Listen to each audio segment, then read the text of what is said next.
All right. Okay. Welcome back Hi, to the Daron. Men's Talk Show. We have a very special guest with us, Jeffrey. He was on around season two of that about 3 years ago. When we was just getting started with our talk show, and we came along so much since then. And this is just really an update to see how he's doing. We have Father's Day is coming up, so we just want to check in, make sure that everything is okay. So how you been, Jeffrey? It's been a while. It's nice to see you again, Daron. It's been quite the journey. It's just starting to get hot here in Brooklyn, New York. So a lot of us are dealing with that. It's also a time that people are either looking for therapy or looking to discontinue therapy. So there's a lot of churn, as they say, in the therapy world as people look for new therapists and come to an end with their therapists. Yeah, so just take us on your mental health journey. What has it been like Okay. for you? Well, professionally, you mean, or personally? Both, either one. Okay. Professionally, it's been, I think since we last talked, I started learning about a modality that's new to me called eye movement desensitization reprocessing, also known as EMDR. It's a way to work with trauma. I call it a technology. Practitioners don't really refer to it as a technology, but it's very technical in terms of the protocol. So it's something that I'm not used to. I mentioned last time, I'm a Gestalt therapist um, by training, and so a lot of that's more open ended. It's a lot more process oriented. EMDR is more protocol driven, but it's not so protocol driven that a machine could do it. I mean, you need to be able to think critically and think clearly about particular cases and make adjustments as you need to. Um, so I'm enjoying it very much. I'm really getting a lot out of it. I'm finding because it's also an experiential way of working. Um, it's a process that lends itself very well to get to someone who's trained in Gestalt therapy, which is also an experiential therapy. So for the viewers that may not know much about it, what type of things go into that type of therapy? Okay, Um, so you've heard of REM sleep, rapid eye movements. Um, they're finding that the same movements can take place when we're waking, when we're awake. And so, what this does is it reorders a lot of the memories in our brain and creates meaning from various experiences. When we do it in our sleep, it's called REM, and we use it to make meaning of our experiences during the day. The problem when we get into trauma is that that process gets shut down. Um, Memories can be very fragmented. We don't really know how to make sense out of our memories in that situation. So what we're doing essentially in EMDR is we're doing it in a very structured way using protocol, but we're actually creating the eye movements consciously and directing it at targeted memories. So when you're directing it at target memories, is that a form of like releasing the trauma that has been built up in people that's going through traumatic experiences, or what does that entail? I wouldn't call it release. It's a way of in some ways some people do re-experience the trauma, but they're re-experiencing it in a different way, in ways that allow them to create a more positive meaning. So it's a way to first desensitize the person to the traumatic event, and then later it allows them to make a new meaning out of that traumatic experience. So we usually start with a negative cognition, a negative thought. Um, so when the person relates the memory, we'll ask them, well, what does it mean? What is it? What was the message that you got about yourself and your own self worth that this happened? And then they'll say the negative memory or the negative thought, and then we'll ask them, well, what would you like to believe about yourself instead? And so we come up with a positive thought, and then we do an assessment that rates both the level of disturbance that the memory causes, and the level of belief, how true they feel it to be for themselves. Um, so that establishes a baseline, and then we go from there. We reprocess. Essentially, what they're doing is they're free associating. Um, while doing they call it bilateral stimulation. That basically just means that there's either a dot on the screen, or I'm moving my fingers in front of them, or else there can even be something involving tapping. You can cross your arms in front of your chest in a butterfly hug and just tap left to right like that. It doesn't matter how the bilateral stimulation occurs. What's important is that there be that left to right bilateral movement. So we always talk about, therapy. I'm a big advocate for that. How do you know this is the right type of therapy for certain clients that you might see? How do you know? Like I know you say you do an assessment to kind of base it on to see if this is something that Yeah, this is in, if this is something that will help them instead of harming them. But how do you know that? Do you just kind of like have a long session before you start your actual therapy with this client? So how does that go? it's funny you should ask that. I my earliest, because I'm relatively new to this modality, and so it's really hard to say. I started doing it with some of my existing clients, and I was finding that they were making pretty rapid progress in areas where they had previously plateaued. Um, as far as new clients, I think that it's a question of whether there's some type of separate, discrete target that we can come up with. If we can come up with some memory, or some, it doesn't even have to be a memory. You can actually do work on present situations as well. You can also work on future situations, a presentation, a sales presentation, or an academic defending a dissertation, something like that. You can target something if it's something discrete with a lot of emotional content. It will work. I found it to work with lots of different kinds of people. Again, I haven't yet found a patient for whom it doesn't work. Um, there's some people who, and I don't know them, but they do say in the literature that you have to be careful about when someone has severe dissociative problems. If someone has like the so-called split personality disorder, where they enter into these fugue states and they don't know much at all about what the other sides of themselves are up to. Um, that's that's a red flag. That's an indicator that EMDR might actually do harm. But other than that, it's it's a positive experience, and it's a good experience for most therapy clients. Yeah. And that's good because we always try to find the best solution, as being a talk show host for, Yeah, going on 4 years now. It's interesting to see how everybody handles their own trauma or handles their own, mental health challenges in life. There are some mentally ill people in the world, as you obviously know. Um, and you have to be really careful about that because you don't want to set people off in the wrong way because right, you can really go down memory lane with the wrong person and they'll just snap.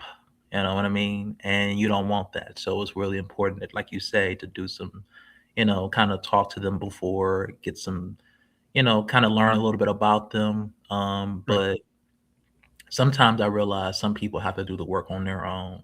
As much as we, want to be an advocate for mental health, and I've, you know, mentored and coach a lot of, different men, outside of this show, help them out financially and stuff like that. But sometimes I learned that you have to let people, kind of be who they are and meet them where they're at. So some people are not ready for therapy, at all, you know. But it's great that they have someone in their life, someone like you, who can actually be in a position to help in whatever way is possible. You know, Yeah. in healthcare, they say don't do anything for someone else that they can't do themselves. And so, I think it's important to keep that in mind, even if you're just helping someone as a friend or, as even a stranger on the street, you know? Yeah. And I want to, before we go into the Father's Day necessity, because I Yeah. hear your kids in the background, I wanted Oh, to those are not mine. other No, no, no. There's a school below. No, no, no. Mine's soon to be 30. Okay, No, no. okay. Oh, I thought I heard little ones. That there's Um, a private school directly below me. That's those are the oh, kids okay, you're hearing. okay, okay. But Alright, still appropriate though. yeah, Hearing them makes me happy. yeah. But I wanted to talk about a little bit about your mental health journey, and how you got to where you are today as a therapist. Like, Sure. what made you wanna go into, helping other people? Were you just having, like, maybe mental health challenges yourself and you just wanted to kinda, you know mentor other Absolutely. people or coach other people to kinda help them along on their mental health journey? Or was it just something that maybe, you know, you had a traumatic childhood experience or things like that, and you wanted to kinda, like, give your advice on other people and how they can overcome their situation? So just take us a little bit about that journey. Mhm. Yeah. Well, it was a little bit of all of it, to be honest. Um, and the experiences are far enough in the past now that I don't mind talking about it publicly. Um, it's quite a while ago by now, but I found myself in a city with after a very bad breakup. I had moved to be with this person, and I didn't have a lot of family connections there. Didn't know a lot of people. Didn't have a lot of friends. Had no connection to the university. It was a medium sized college town, and so I was devastated. It was the first serious breakup that I'd had. I deeply loved this person, and uh, so what that amounted to was that I felt like I needed to just leave the area. There was nothing really physically keeping me there. I had, like I said, no family, no friends. But something said, just don't move back home just yet. Stay and sort yourself out, as Jordan Peterson likes to say now, you know. So I stayed. I stayed. I was working in restaurants, washing dishes and bussing tables and stuff. Trying to figure out my next move. I was doing a lot of thinking and a lot of reading. I was eventually I started going to therapy. Found a therapist who was willing to work with me, who convinced me that there was nothing wrong with me really, but that I needed to take responsibility for my own experiences and move forward from there. So we worked together for about, I want to say about 2 years. It might have been a little less than that. Um, and I did a lot of men's work. I went to a men's retreat. It was run by a man named Shepard Bliss. He's actually happens to be the man who coined the term toxic masculinity. Um, so he was a very interesting, very quirky guy, but he was at that time he was leading weekend workshops. This is in the '90s, and so I spent a weekend with him and a bunch of men who were interested in doing that and interested in contacting the wild part of ourselves, the part of ourselves that we're born with before we become civilized. And so that was a very cool weekend. So I came back, there was a workshop, a day workshop with Robert Bly at Wayne State University. Um, that was very transformative and beautiful. It was only one day, but it was a fantastic day. And I realized I don't have to do this alone. So I joined a men's therapy group that my therapist was running, and we met every week. This was a very brief period now at this point. And I just woke up one morning and I said, okay, it's time to go back home and make a future for myself. Um, I can't tell you that there was any serious process in place. I just woke up one morning and realized it was time. I had done such deep and rich work with my therapist, um, that I had thought about whether I wanted to become a therapist. And that same morning I woke up and the answer was yes. So I asked him for a recommendation to grad school, and he said yes. And got myself into some schools in that region, but also in New York, in the New York area. And I chose a school in New York. It was New York University's. They called it the Graduate School of Social Work at that time, and that's how this whole journey started with me. The idea that you don't have to do it alone, Yeah, and and that's I so didn't do it alone. interesting. It's interesting that you say that, as I was listening to you talking, it was just interesting to hear that, your journey of, going through as, having a low paying job and working your way up to something that's more self fulfilling for you. Hmm. Um, Most people don't realize the work that they had to put in to get to where they're at today. I have a lot of men that message me saying that, either they're homeless or they're, financially not well off or they're suicidal. I get a lot of DMs, and sometimes it's really hard to hear all of that. And I wish I could help a lot of people, but unfortunately, my community is very limited to what I can do and try to help people, off camera. But has there ever been men where, that maybe you seen that maybe you could not help, or that you just think that they was not ready for therapy? There have been men who have told me, not in so many words, that that the invitation to emotional intimacy is not tolerable for them. Um, Could you that break that down? That's powerful. well, it's I don't want to get into specific individual cases, but I think there are times when it's to really be seen in an authentic, genuine way, and by to be seen by someone who's not trying to talk on the phone to someone while he's talking to you, or not trying to do other things, not even trying to write anything really, but just listening. Because I don't usually take notes, except for when it's the EMDR session I do. But in general, I don't take a lot of notes. I'm not writing. I'm feeling what someone's saying rather than trying simply to understand it. And for some men, that can be a very powerful experience the first time it happens. But by powerful, it can also be very scary, because it means that they what they're saying is being taken seriously. Um, it's being given weight, and so I think a lot of them realize that they now have to explore more about what their internal experience is. Because one of the things we do as Gestalt therapists, we're this is a $5 word, so but I'm going to break it down for you. It's called phenomenology, where we really try to get inside the experience of another person. So you know how we all know how chocolate tastes, but my experience of the taste of chocolate might be totally different from your experience of how chocolate tastes, and I will never know exactly how it tastes to you, right? So that's why some people love chocolate and some people can't stand it, and some people are like, well, I could take it or leave it, because it's going to be different, right?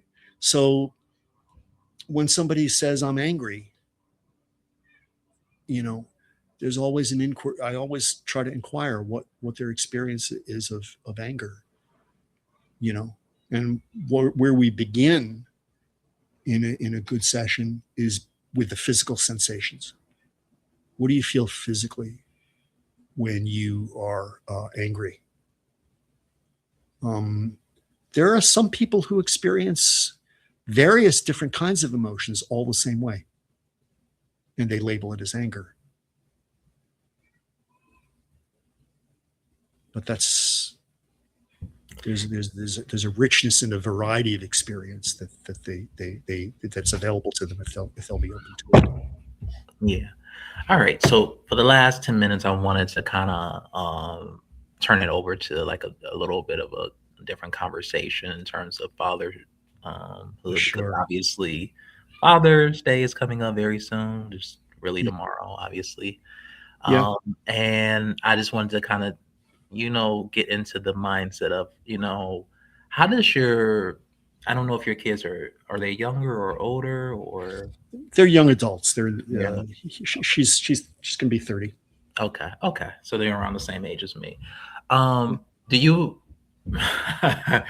this might be you don't have to answer this or not, but like do you feel like you ever do therapy sessions on them if they ever come, hey dad, can I talk to you about some things? Do you feel like you have to kind of like put your therapy session on for them, or are you kind of like, I think it would be best since I'm your father that you see somebody else that might has a maybe like not so biased point of view because there's you're so close to them. Yeah.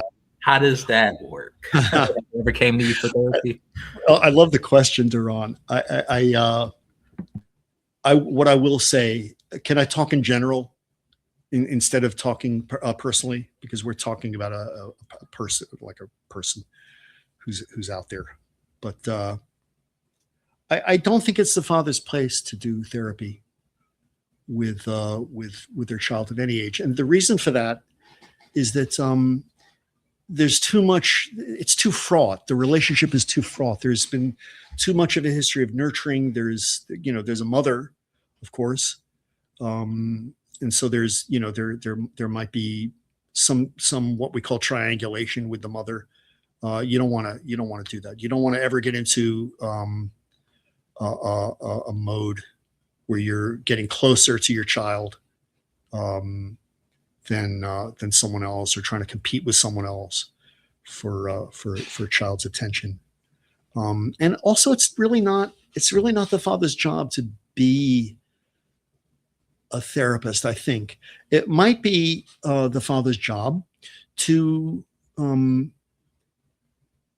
to introduce that person to people, friends, or potential therapists who would be in a position to help. But it's not the father's job to do it himself. Well, I'll just say that. So taking yourself out of the situation, if you know, if your son or your daughter asks you like, "Hey, I'm kind of having some issues in this area of my life," without you prying too much into their life or having so much insight into it, could you be could you take yourself out of the situation as their father and say, "Hey, I'm gonna just talk to you, just as a general person from my life Oh, experience." absolutely, I can do Could that. you Yeah, be that type of yeah, father in that sense? absolutely. Yeah, yeah, yeah. And I I mean, and I think, yeah, go ahead.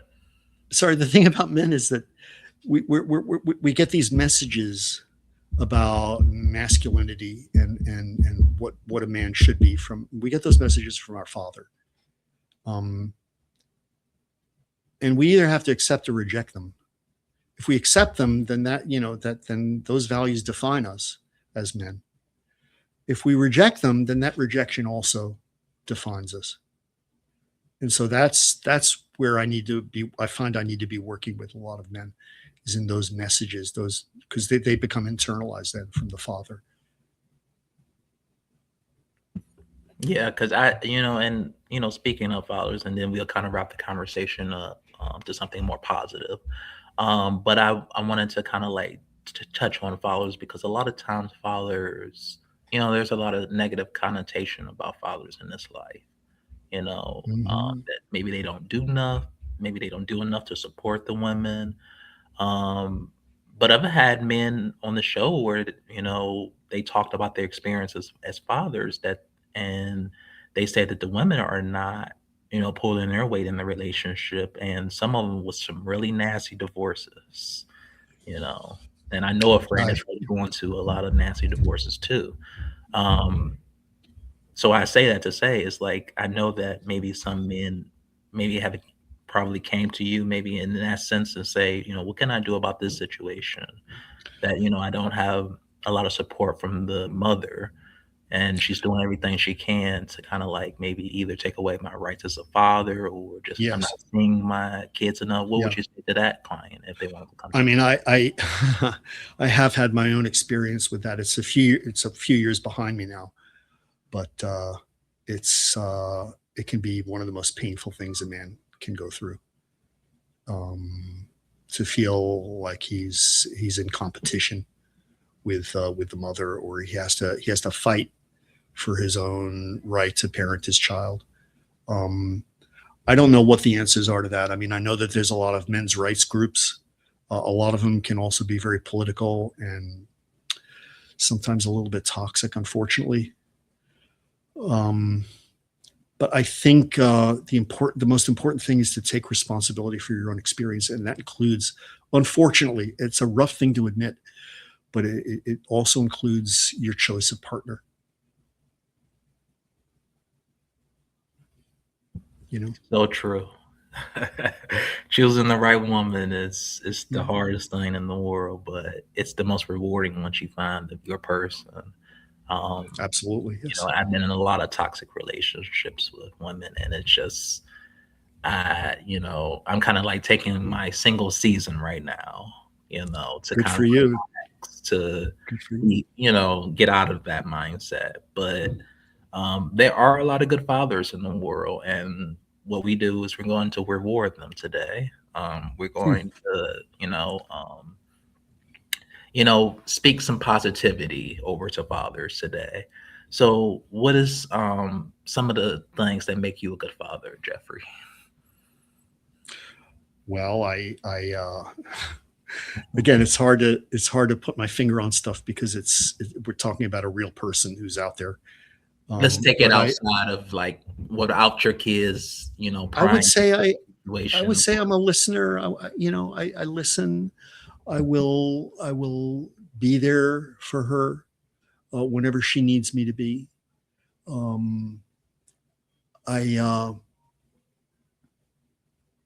I love her, and I think probably the most important part about love is its unconditional aspect. I will love her no matter what she is or does or what she becomes. And this is something that I think no one is going to take away from her. No matter what happens to me tomorrow or to us tomorrow, she's going to know that I have her back. That's wonderful to hear, Jeffrey. That really is. And so, as we wrap up this conversation, what's two pieces of advice that you would give to men that's doing their best, but they don't feel like they're good enough as a father? I mean, really, the most important single piece of advice is don't do it alone. You did not have to do it alone. Um, there's some men that you could point to that have done it alone. You don't have to do it alone. The second piece of advice I would say is don't be afraid to be vulnerable and look for those places where it's the most scary, the most edgy. David Data says, find your real edge and don't fake it. So, what does this mean? We have to look and see what's just past what we think we can tolerate. We can always tolerate a little bit more than we think we can. And so, find your real edge and don't fake it. And my two pieces of advice as we wrap up the show is that you are enough. I know that you're going through a lot right now, and some of people that I know personally, they're just doing the best that they can as a father, but they may not feel like it's enough because whether, they might have a spiteful ex, or, maybe they just got out of prison and they just feel like they haven't been there for their son or their daughter, or financially they're not able to support, or they're not able to see their kids as much because of the ex. Whatever combination is, just know that, that's just part of your story, and that you can remain your own relationships with your own kids.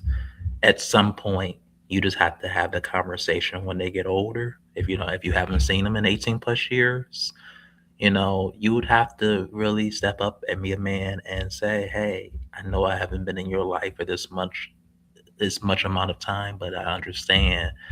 Maybe you have had some hostility towards me, or maybe you have heard things from your, mother that wasn't good, Mm.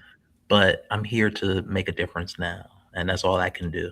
You can't fix what was broken in the past, right? All you could do is move forward. Um, That's really good advice. yeah, I and then think that's great. the second advice is to just know that you're doing the best that you can. Just like they say, it doesn't come with a manual with a mother.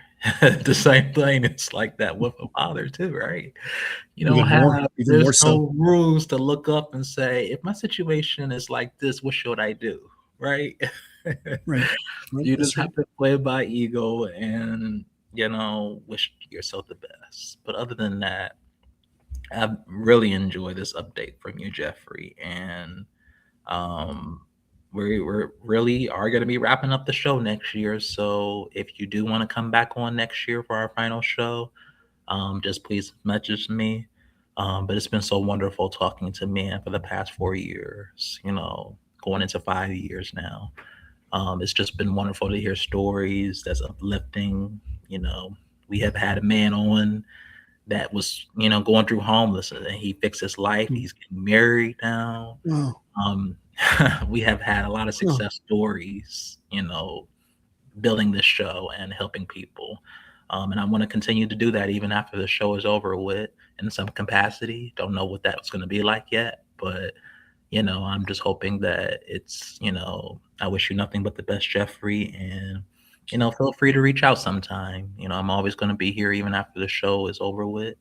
I'm going to still be doing some type of work to help men in some capacity. Just don't know what that's going to look like yet. But I wish you nothing but the best, Jeffrey. thank you, Daron. And the same to you and your listeners. And yeah, I hope we get to stay in touch. All right.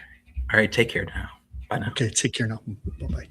And I will send you a link when the episode is covered. Most likely to go Thank out you. tomorrow. Appreciate that. All right. Take care. Take care.